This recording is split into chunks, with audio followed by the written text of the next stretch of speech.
অবৈধ শ্রমিক সমস্যা নিরসনে কঠোর অবস্থান নিয়েছে মালয়েশিয়া সরকার। আর তারই ধারাবাহিকতায় রমজান মাসের শুরু থেকে একের পর এক অবৈধ অভিবাসীদের গ্রেপ্তার করার জন্য অভিযান পরিচালনা করে আসছে মালয়েশিয়ান ইমিগ্রেশন ডিপার্টমেন্ট। জানা গিয়েছে চলতি মাসের ১ তারিখ স্বয়ং মালয়েশিয়ার স্বরাষ্ট্রমন্ত্রীর উপস্থিতিতে সরাসরি অভিযান চালিয়েছে মালয়েশিয়ার ইমিগ্রেশন ডিপার্টমেন্ট, যা নজিরবিহীন ঘটনা।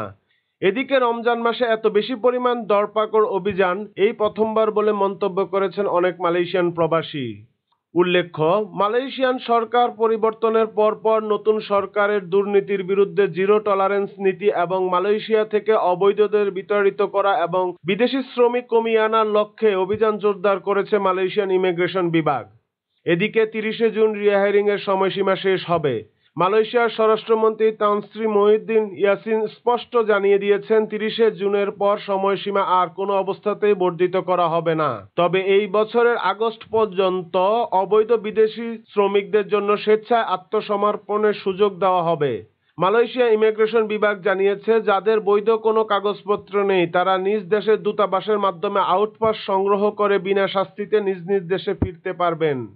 এদিকে ধরপাকড় অভিযান বেড়ে যাওয়ায় প্রবাসীদের মাঝে উদ্বেগ দেখা দিয়েছে। অনেকে ধারণা করছে ঈদের পর এবং ৩০শে জুনকে সামনে রেখে অভিযান আরও জোরদার হবে।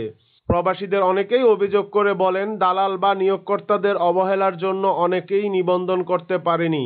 এমতো অবস্থায় তারা বাংলাদেশ দূতাবাসের দিক নির্দেশনা আশা করছেন।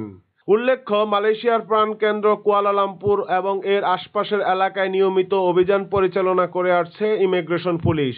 বৈধ কাগজপত্র না থাকার পাশাপাশি এক কোম্পানিতে নিবন্ধিত হয়ে অন্য কোম্পানিতে কর্মরতদেরও গ্রেপ্তার করছে ইমিগ্রেশন পুলিশ।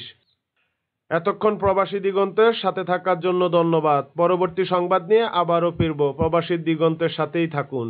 একটি সতর্কীকরণ বিজ্ঞপ্তি: বিনা অনুমতিতে প্রবাসী দিগন্তের সংবাদ, ভিডিও, অডিও বা স্ক্রিপ্ট কপি করা আইনত অপরাধ।